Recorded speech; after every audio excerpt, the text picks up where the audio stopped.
Let us offer our consecration to the Lord. Lord, we offer up to you this day, and we ask that we may glorify your name in this octave of Christmas. Let us seek to do your will, and let us always realize that you are leading us to be your witnesses to the farthest ends of the earth in our own lives or in our prayer for those who are bringing your message elsewhere. And we ask this through Christ our Lord. Well, you would think today is the fifth day. It's fifth day in the octave of Christmas, which in fact it is. But it's also an interesting day. It is a day that we can remember T.S. Eliot. You might say, Father, T.S. Eliot is not a saint. I don't think he is. And you're absolutely right. I don't know. He could be in heaven. I'm not saying he isn't, but he's not a canonized saint. Well, why would I say that? Because on this day, we remember St. Thomas Beckett, who is the focus, the subject of the play by T.S. Eliot, Murder in the Cathedral. Of course, you have to realize that this takes place in England, and therefore, we have to know that this takes place in Catholic England, because England was Catholic right up until the time of Henry VIII. He was the one who separated the now called Anglican Church in Europe, or in the United States, the Episcopal Church, from the Catholic Church over the question of divorce. But it's Henry VIII. So this is in Catholic England, and there was a great dispute, as often happens, according to Wikimedia, the great dispute over which had greater authority, the church or the king. And there was that great political dispute that happened, and Thomas Beckett was an ascetic, which means he practiced those spiritual practices that led him to understand a deeper understanding of the wisdom of God, that led him close to the wisdom of God, because he didn't have the distractions of living a more worldly experience. And of course, he was a man of prayer. He saw things from a different perspective. So he did all those things, and therefore, as this person, there was that tension between he and the king. And this is all the subject of the play Murder in the Cathedral. He was, in fact, canonized he was rather martyred in 1170 A.D., obviously, and so he was canonized a couple of years later. But this is the day we recognize St. Thomas Beckett, which is a good time for us to remember the play Murder in the Cathedral, which also is a movie, and you're welcome to check that out as well. But our reading today, we're continuing in these are my favorite readings, by the way, that 1 John. We're continuing in the first letter of John. We're now in the second chapter of the first letter of John. That's the reading today. It's verses 3 to 11. So those are 8 verses, because 3 to 11 is an 8-hour shift. But 3 to 11. So, and this brings up this really powerful thing. See, the real powerful thing. Sorry for my technical language. Real powerful reality. You see, what I like about 1 John is it's very logical. It's very straightforward. If A, then B. Now, granted, we do know that our religious faith can also have what is known as fuzzy logic. Fuzzy logic is not bad thinking. It is those things that don't fit into the A-B reality. But St. John also gives us things that do fit in the A-B reality. So what he says, the way we may be sure that we know him is to keep his commandments. There you go. How do I know that I am in love with God? I keep his commandments. What if I don't keep his commandments? If A, then B. We learned that in math. Then I need to grow in my love for God. Whoever says, he continues, I know him but does not keep his commandments is a liar, and the truth is not in him. We can see that all the time. The people who will turn around and say, I believe in God and I do this and I do that, but they don't live a life that reflects that. And that's exactly what we're talking about. So we're called to live his commandments. But what are his commandments? Love God and love neighbor. The 10 commandments that we understand are manifestations of those two.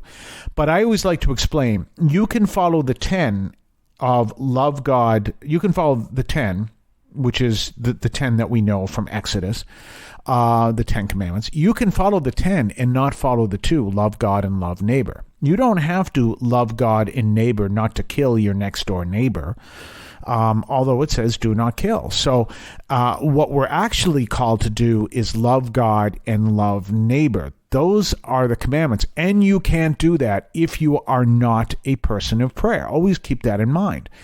This is one of the fascinating things that comes up because the atheist will tell you you don't have to believe in God to know right from wrong. And essentially that is true. It isn't true in everything, but essentially that is true. So if we understand that simple thing, that we're called to a deeper understanding of right and wrong, then we do that within prayer. And our understanding of right and wrong is not based on rules as much as love of God, love of neighbor. Doing the most loving thing in our service to God, doing the most loving thing in our service to neighbor, which includes forgiving our enemies. And that can be hard to do, but that is part of the commandment. That's what makes commandments commandments. If it was easy to do, you wouldn't need a commandment. Now, would you? So there you go. But you see that very profound thing. Love God, love neighbor. How do we show that we love God? By living his commandments. We're going to talk more on the other side of the break. You're listening to St. Anthony Overnight from St. Anthony Parish in Allston, Massachusetts, right here on WEZE 590 AM. And you can also hear us at CatholicAudiomedia.com. That's CatholicAudiomedia.com. We'll be right back right after this. We are presently in the process of evaluating the effectiveness of our programming for our mission at St. Anthony Parish in Allston, Massachusetts. In a few weeks, we have to decide whether to renew our contract for another year. So, we need your feedback. Are these programs helping you become stronger in your faith? Have these programs affected your relationship with Christ? Please send any comment to us through CatholicAudiomedia.com/contact. That's CatholicAudiomedia.com/contact. You may also call us using the number listed there, 617-297-7452. That's 617-297-7452. You can even write to us at St. Anthony Parish, 43 Holton Street, Allston, Massachusetts, 02134.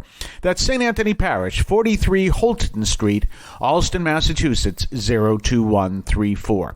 Every comment will be evaluated as we make the decision whether to renew for a new year. And don't forget, when you write your comment, you sit down, you write that comment. For example, you do that right now. You represent the people who did not write a comment but wanted to. So your one comment actually has a lot more weight than just one comment. So we appreciate you doing that. And don't forget, we're at CatholicAudiomedia.com. You can check out the archives of the show. You can check out our Substack newsletter. You can listen to the other show if you want. You can also check out all kinds of things over there at CatholicAudiomedia.com. That's CatholicAudiomedia.com. You know, you can tell that I'm a big radio person. I love radio. I love everything about radio. And a lot of times there may be radio shows that I'd like to listen to, but something comes up and so I don't get to listen to it. But I found that when there's a podcast, I can listen to it later on. So there's several radio shows on the air on different, not only different, different stations, but also different cities. I'm listening to different programs from different cities, and I know that if I miss the show, I can hear the podcast. Well, the same thing goes for this show. You can hear the podcast, so you can do that as well. CatholicAudiomedia.com, and don't forget, we are at WEZE 590 AM and WEZERadio.com. So we're looking at that powerful teaching that comes to us from this message from the first letter of John.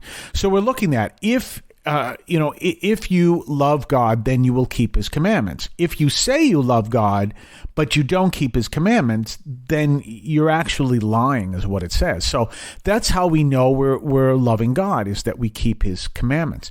And it continues with this. And that is, Whoever says he is in the light yet hates his brother is still in darkness. Whoever loves his brother remains in the light, and there is nothing to cause him to fall. Love of God, love of neighbor. Whoever hates his brother is in darkness. He walks in darkness and does not know where he is going because the darkness has blinded his eyes. Those are powerful words that reflect that love of God, love of neighbor. Well, that whole concept, obviously the brother is a generic term, and what it means, obviously, is to love others. And regardless of who they are. I heard something yesterday, someone quoted Dorothy Day and said that your worst enemy, if you pray for them that they may be saved, then because of your choosing to pray for them, both of you will be in heaven happily. And, that's what we're called to do. We're called to love, to do everything we can for the salvation of others. People miss that. They don't understand that. Our mission of the church is to do everything we can for the salvation of others, including our enemies. And sure enough, there is that temptation to say, why do I want my enemy to be in heaven? Because, he's my enemy for a reason. But in fact, that's what we're called to do, to call for that transformation. And we can see that clearly in Matthew and Simon the Zealot. Both of them couldn't possibly have not been enemies when they met each other, because Matthew was a tax collector and Simon belonged to a party that liked to kill tax collectors. So you can see there would have been intense animosity between them, but Jesus called them to a new understanding and therefore to pray for one another. St. Maximus the Confessor also makes that very clear, that we're called to pray for our enemies in such a way that we love them to a degree that is not found in the world. So therefore, we go back to that statement that you hear from the atheists: you don't have to believe in God in order to know the right thing to do. Well, yes and no. You do have to believe in God to live to the standard of doing the right thing that God has given to us, which is to love even your neighbors. And that's interesting because Chris Hedges, in his book about atheism, and I forget the title right now, right off the top of my head, but it's right in the title, Atheism, talks about how there are some a world-class atheist, I won't mention his name, who believed in a nuclear first strike, which is before they attack you, you send a nuclear bomb over and attack them. Well, of course, we as Catholics couldn't possibly accept that. Not in a million years. It's not part of our teaching at all. But then there were people who say, well, I don't have to believe in God to know right from wrong. Well, if that's one of your beliefs, you do, because that absolutely has no place in Catholicism. We'll talk more tomorrow. Have yourself a blessed day, and we'll see you tomorrow. In Cristo vivimos.